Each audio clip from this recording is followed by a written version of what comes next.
तो स्टूडेंट्स हमने permanent tissue तक पढ़ा, अब हमें कॉम्प्लेक्स परमानेंट टिश्यू। तो एक बार फिर देख लें, प्लांट टिश्यू जो डिवाइडिंग टिश्यू है उनको हम कहते हैं मेरिस्टेम या मेरिस्टेमेटिक टिश्यू।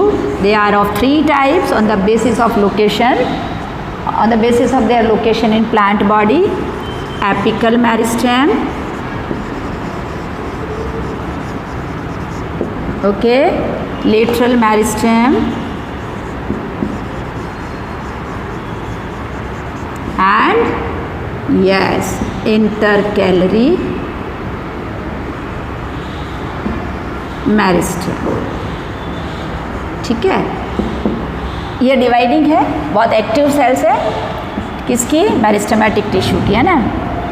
और मेरिस्टेमेटिक टिश्यू के बाद जब ये परमानेंट शेप और साइज एक्वायर कर लेते हैं तो ये है परमानेंट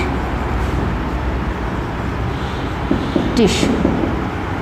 परमानेंट टिश्यू 2 तरह के हैं, simple permanent and complex permanent. हमें ये फ्लो चार्ट आना चाहिए, एग्ज़ाम में भी हम पूछ लेते हैं। ठीक है, complex permanent and simple permanent. और सिंपल परमानेंट में हमने क्या पढ़ा, parenchyma, collenchyma, parenchyma, collenchyma and sclerenchyma. Okay, जिसमें ये दोनों तो हमने लिविंग पढ़े और ये डेड टिश्यू है। ये फ्लेक्सिबिलिटी प्रोवाइड करता है, सॉफ्ट है, लिविंग है। इसमें कॉर्नर्स में सेल्स के डिपोजिशन स्टार्ट हो जाता है किसका, पैक्टिन का। और पैक्टिन एक हार्ड सीमेंटेड मटेरियल है और ये भी लिविंग है जो मैकेनिकल सपोर्ट प्रोवाइड करता है स्टेम एंड ब्रांचेस को, ताकि विंड जब चलती है ना तेज़ हवा तो प्लांट टूटता नहीं है। और ये स्क्लेरेन्काइमा में डेड टिश्यूज़ है जिसमें वॉल्स कैसी हो जाती है इस टिश्यू की, सेल्स की लिग्निफाइड हो जाती है। कैसी हो जाती है, लिग्निफाइड। ये मैंने इसे शो किया है, लिग्निन डिपॉजिट हो जाता है और ये लिग्निफाइड सेल्स कैसी हो जाती है, बहुत हार्ड हो जाती है, जिससे वो पार्ट जिसमें स्क्लेरेन्काइमा है वो हार्ड और स्टिफ हो जाता है। राइट, अब हम पढ़ेंगे complex permanent tissue. Complex permanent tissue में हमने पढ़ा था, स्टार्ट किया xylem and phloem. Xylem dead tissue है, कंपोनेंट हम पूछ लेते हैं एग्जाम में भी, tracheids,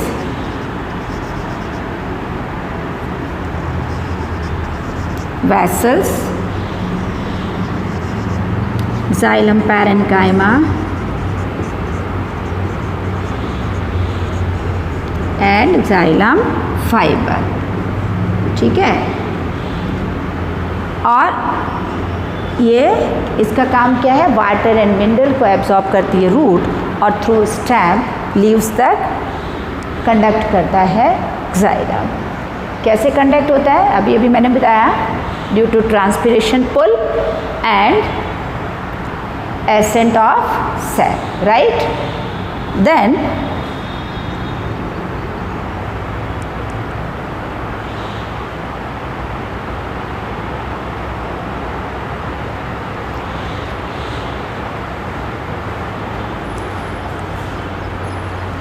phloem, phloem living tissue कहलाता है। इसके भी 4 कंपोनेंट है, चलो हम इसको इधर ले लेते हैं, है ना।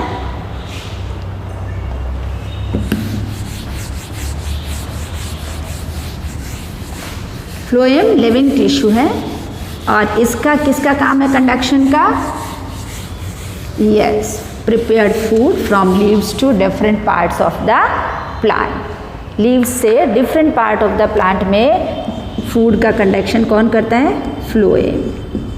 ठीक है, और ये ट्रांसपोर्टेशन कैसा होता है, एक्टिव ट्रांसपोर्टेशन।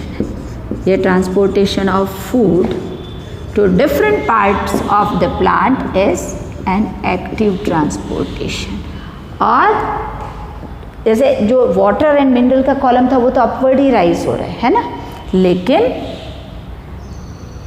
फूड जो है अपवर्ड और डाउनवर्ड दोनों तरफ, अपवर्ड एंड डाउनवर्ड, यानी प्लांट में in both the direction it moves. Active transportation है मतलब इसमें एटीपी की ज़रूरत होती है, ATP is required, energy is required. इस ट्रांसपोर्टेशन को क्या कहते हैं? ट्रांसलोकेशन। क्या कहते हैं? ट्रांसलोकेशन।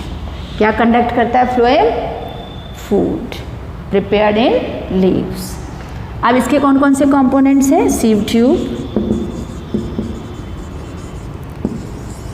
कंपेनियन सेल्स,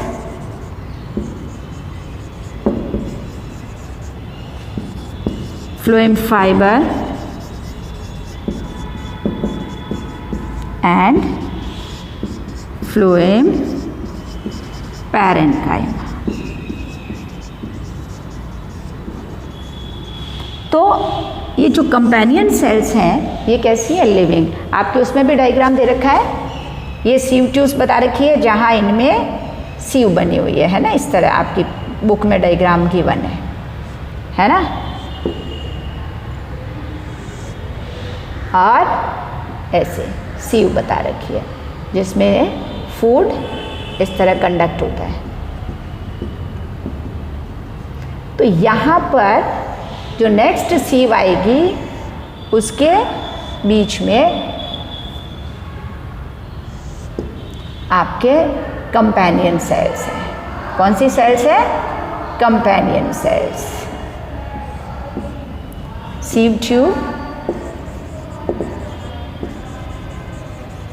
और ये है आपकी companion cells,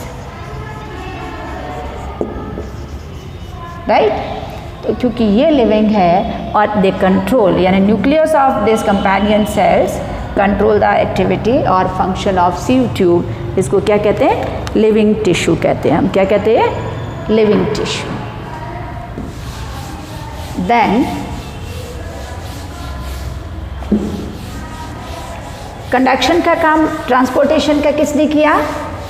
yes, xylem and phloem which we call as complex permanent tissue. वैसे तो सब याद हो गया होगा, काफ़ी टाइम हुए, नोट्स वगैरह भी बना लिए, प्रोबेबली जो वैकेशंस थी उसमें लर्न किया होगा। नेक्स्ट टू इट आती है एपिडर्मिस। एपिडर्मिस यानी जो आउटर कवरिंग है, कौन सी? Outer covering of plant body, चाहे वो लीव्स में है, कोई भी ऑर्गन है, स्टेम है, रूट है, सब में आउटर कवरिंग कौन सी टिश्यू की बनी है? एपिडर्मिस की। और एपिडर्मल सेल्स कैसी होती हैं? फ्लैट होती हैं और इनकी एक्सटर्नल वॉल कंपैरेटिवली थिक होती है इंटरनल की, है ना। और there is no intercellular space. अगर ये लीफ वाली एपिडर्मिस है तो इसके ऊपर एक वैक्सी क्यूटिकल भी होती है to save, to protect water loss, to protect water loss. और लीफ एपिडर्मिस में इस तरह लैक्यूनी भी होती है, यानी पोर्स भी प्रेजेंट होते हैं। और इन पोर्स को हम क्या कहते हैं? स्टोमेटा। क्या कहते हैं? Stomata, right. तो कैसी ये फ्लैट सेल्स है? इसकी एक्सटर्नल जो वॉल है इंटरनल से थिक है, क्योंकि इसका काम क्या है? प्रोटेक्शन का। और ये भी इम्परवियस है फॉर एक्सटर्नल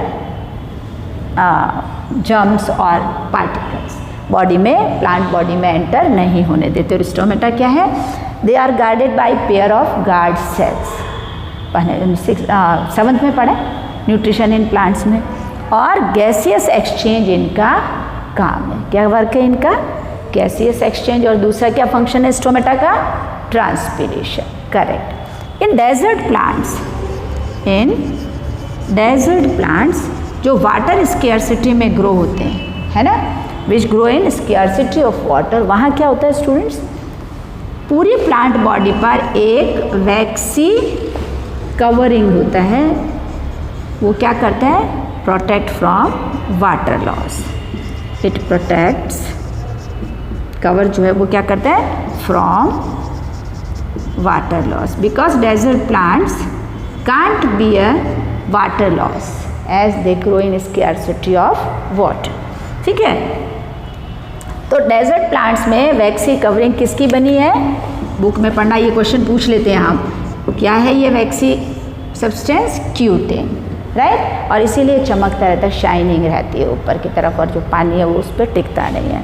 ठीक है, तो लीव्स पर ऑलरेडी शाइनिंग होती है ना, एक कवरिंग होती है जिसको क्यूटिकल कहते हैं। क्या कहते हैं इसको, क्यूटिकल।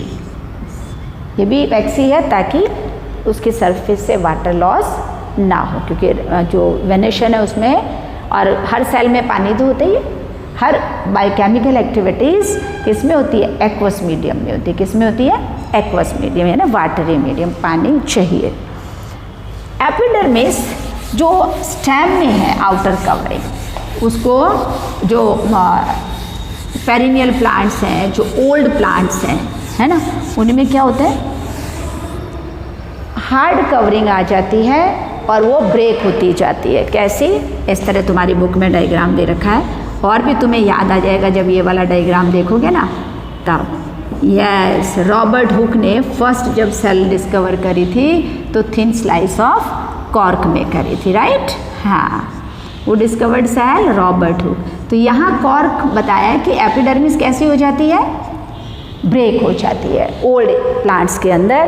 क्यों, क्योंकि जो मैंने कहा ना कैम्बियम रिंग है मेरिस्टेमेटिक टिश्यू की, लेटरल मेरिस्टेम, तो वो जैसे एनुअली एक रिंग डेवलप होती है, they push the old layer, और इससे क्या होता है, एक्सटर्नल जो एपिडर्मिस है वो बाहर की तरफ पुश होती जाती है स्टेम में, और ये धीरे धीरे ब्रेक हो जाती है। लेकिन ब्रेक होने के बाद ऐसा नहीं कि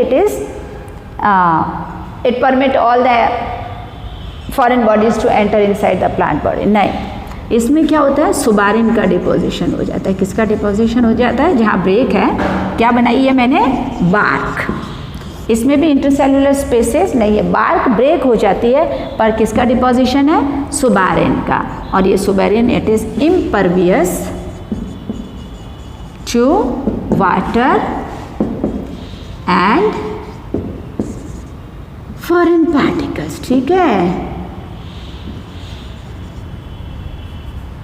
फॉरेन पार्टिकल्स, यानी पैथोजेंस एंटर नहीं हो सकते, किससे, कॉर्क से। तो कॉर्क की मैनी लेयर्स आ जाती हैं ड्यू टू सेकेंडरी ग्रोथ, किसमें, ओल्ड प्लांट्स में जो पेरिनियल है। ठीक है, फिर एपिडर्मिस इन रूट्स क्या करती है, एपिडर्मिस इन रूट्स में हमें पढ़ा है ना, रूट्स में क्या होते हैं, जैसे मान लीजिए ये सॉइल है और यहाँ से हमने ये रूट्स,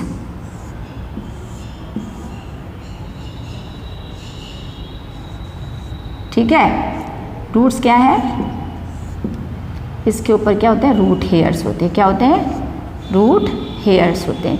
ये हेयर्स किसके, एपिडर्मिस जो है किसकी, रूट्स की एपिडर्मिस, किसकी, epidermis of roots has root hairs. क्या होते हैं ये, root hairs which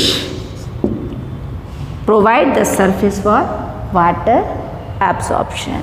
water and mineral are absorb by roots, और इनकी सरफेस पे जो एपिडर्मिस है उसमें क्या होते हैं, रूट हेयर्स होते हैं, जो इंक्रीज कर देते हैं surface area for absorption of water and minerals from the soil. तो बच्चों ये था प्रोटेक्टिव टिश्यू ऑफ प्लांट्स। तो हमने प्लांट्स में पढ़ा meristematic tissue, permanent tissue, meristematic 3 types, याद हो गया ना, मैं वापस रिवाइज करूँ, हाँ ठीक है। उसके बाद प्रोटेक्टिव टिश्यू पढ़ा, प्रोटेक्टिव टिश्यू में हमने एपिडर्मिस पढ़ी, ठीक है, जो रूट में क्या परफॉर्म कर रही है, रूट हेयर में मॉडिफाई होके, या इसमें ये रूट हेयर होते हैं इसकी सरफेस पे, जो increase the surface area for absorption of water, ठीक है। इसके बाद मैं ब्रीफ में बता दूं तुम्हें एनिमल टिश्यू के बारे में, क्योंकि आपका टेस्ट है, ठीक है। डिटेल में नेक्स्ट क्लास में रिवाइज करेंगे, ठीक। एनिमल टिश्यू हमने कहा लिविंग है, डिवाइडिंग है, और सबसे पहले हमारी बुक में पढ़ा हमने epithelial tissue. Epithelial tissue protective tissue है। सबसे पहले स्किन एपिथेलियल टिश्यू की बनी हुई है और लेयर्स में अरेंज्ड है और इसको हम कहते हैं स्ट्रैटिफाइड एपिथेलियम। क्यों डिफरेंट लेयर्स है? ताकि वियर एंड टीयर से बॉडी में ज़्यादा हार्म नहीं हो, प्रोटेक्ट करे। जो एपिथेलियल सेल्स हैं इनके बीच में इंटरसेलुलर स्पेस नहीं होती और ये फ्लैट सेल्स हैं, ठीक है। भाई स्पेस होगी तो कोई भी फॉरेन पार्टिकल अंदर एंटर हो जाएगा कि नहीं? हाँ। देन सिंगल लेयर है एपिथेलियल सेल्स की, मान लीजिए इनर लाइनिंग ऑफ गट, तो वो है स्क्वेमस एपिथेलियम, ठीक है। और अगर एपिथेलियल सेल मैनीफोल्ड जाती है तो क्या कहते हैं उसको हम? Glandular epithelium. और यस, कॉलमनर एपिथेलियम भी तुम्हारी बुक में डायग्राम के साथ गिवन है ना। और इसको क्या कहते हैं? कॉलम शेप्ड है कॉलमनर एपिथेलियम।